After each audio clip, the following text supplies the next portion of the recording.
morning on fellowship day 201. God, we've tipped 200. And so busy was it.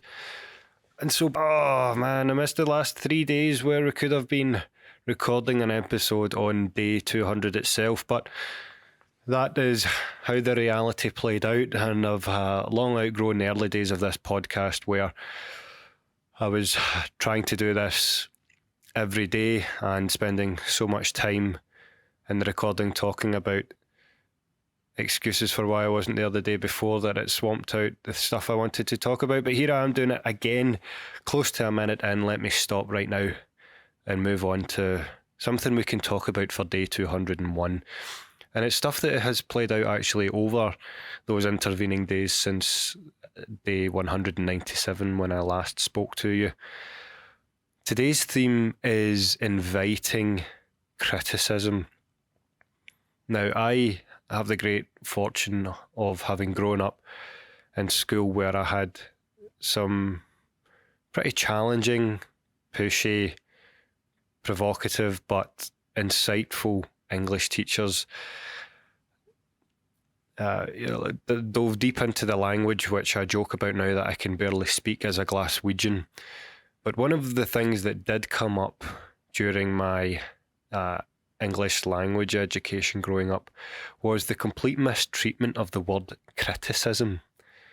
It has been swamped by the connotations of those negative aspects of what we see as criticism, the things that are negative pokes, jibes, mocking statements about the work that we put out. It is the 1 and 2 star reviews on Amazon, or the 20 and 30% reviews of a movie on Rotten Tomatoes, or tomatoes, depending on what part of the world you're listening in from. But criticism has nowadays somewhat become entirely aligned with one side of the coin that the word criticism actually represents in full. The other side of that coin are the points of constructive criticism, the positive aspects where someone is saying, I get what you are trying to do here. I think I see where you're trying to go. Maybe this little bit isn't working just now. Maybe there's something else you can try. Or have you considered actually looking at the problem through this lens rather than the one that you're presenting here? And that is someone taking the kindness of their time out of their day, more often than not without you ever asking for that time, to say, have a think about this, and then review for yourself how complete you think this particular project or offering actually is.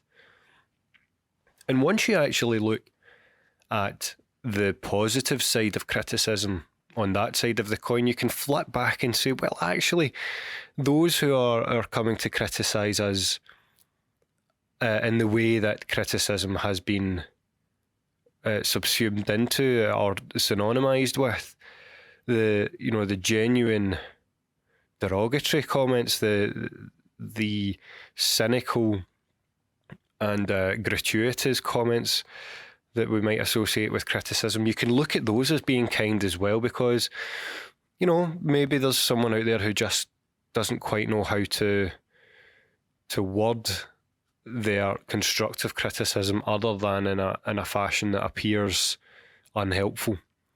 But still, that's someone who has taken the time out of their day to be there looking at your work and giving you something back. And I think that's quite a challenging thing to hear, and challenging not to immediately retaliate to and say, well, maybe that's just someone trying to put us down. Maybe that's someone trying to actively discourage us.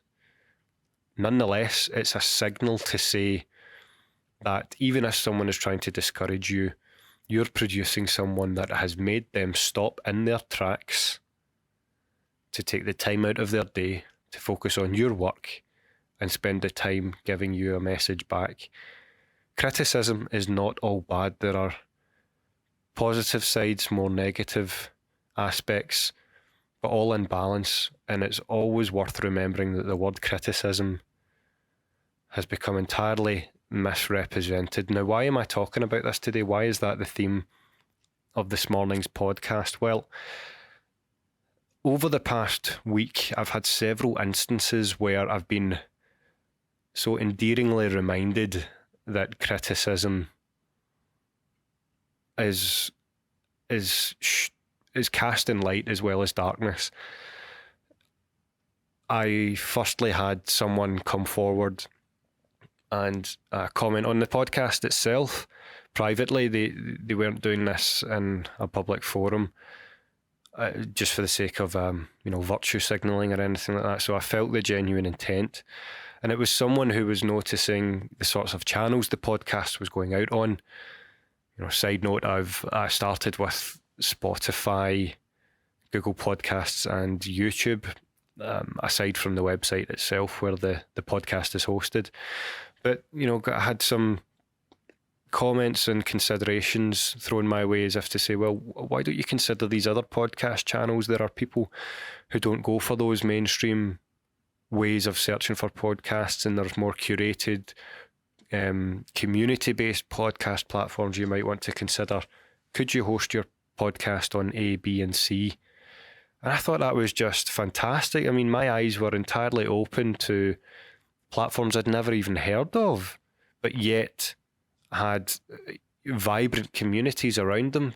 And so I've taken the RSS feed for the podcast and hosted it on several other sites at this point. So, this podcast today and all the others previous, each page listing now, you will see a whole host of platforms on which the podcast is available. And what I can do at some point is to try to backtrack and screenshot how that used to look. That list used to be tiny. If you go back and listen to Day Zero, the opening trailer for the podcast itself, I only mention those few most common platforms on which the podcast can be listened to. And so you could argue itself that the original trailer is itself out of date. But it's only through someone taking the time out of their day to positively, constructively criticise the podcast that it has evolved to be available on more platforms. The other example of where I've been reminded of this criticism was perhaps a little bit more challenging, but nonetheless, I could view it with the same kindness. And someone had reached out over email to discuss a certain sensitive aspect of the messaging I'm putting around my forthcoming imposter phenomenon book. I don't want to say too much just now about exactly what the content of that message was or what the particular criticism was. Suffice to say, it was around a rather sensitive element of the book, and the message was asking me, could I consider whether or not a particular style or a particular way of putting out a particular message was as clear as it could be, or might it actually be something considered insensitive? So right up front, there's something in there that could have been an excuse for me to throw up the defences, put the moat around myself, start throwing out reactionary, defensive, perhaps offensive comments as if to say, how dare you, this is my message, this is the way I want to put it out, and screw you. But that is absolutely not how I took it. And I read this message from someone taking the time out of their day to consider my work, to consider how it was coming across, and to just throw out an idea for me to consider. Nothing forceful, just an idea. And I thought, man, it is just brilliant. I actually feel very privileged for that. And what was the outcome of that message? Well, I looked at the parts of my work that could have been considered in a certain light that I hadn't myself thought about. I realised that I could hopelessly look at this through my own biased eyes, because this is, my baby, my project. I don't want to change things. So I spoke to my wife about it. I spoke to some of my dear friends and collaborators who have offered some expertise around the book's psychological subject matter. And altogether, the outcome of that was, there might be something to think about here that me at the centre of the project hasn't considered up front. And so that, from that one message has come the design of a particular experiment, just to more clearly, methodically, scientifically sense check how one aspect of the offering is currently being pitched, and use the outcomes of that experiment to see if it actually has to be pivoted slightly, or if it can be left as is.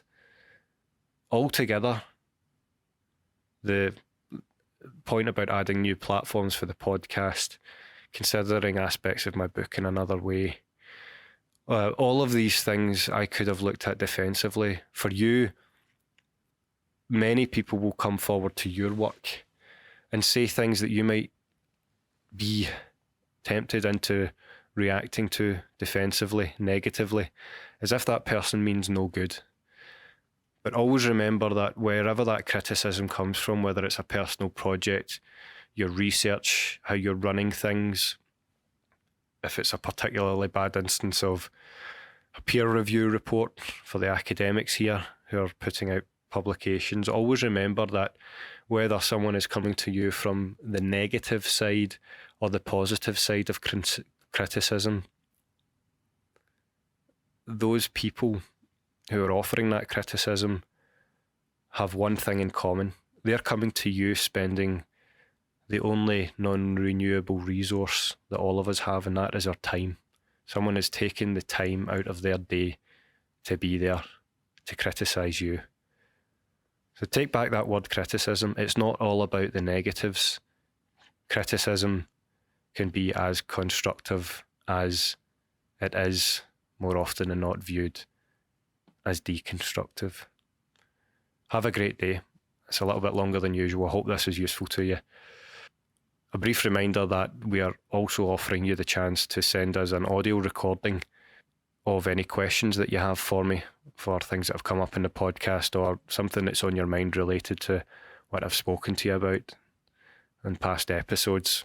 So if you do want to ask a question, we'll play that recording out on a future Q&A episode, and I'll answer it off the cuff as best I can, as clearly and genuinely as I can. Thanks again for being here. We'll see you soon for another episode of the Read Indeed podcast.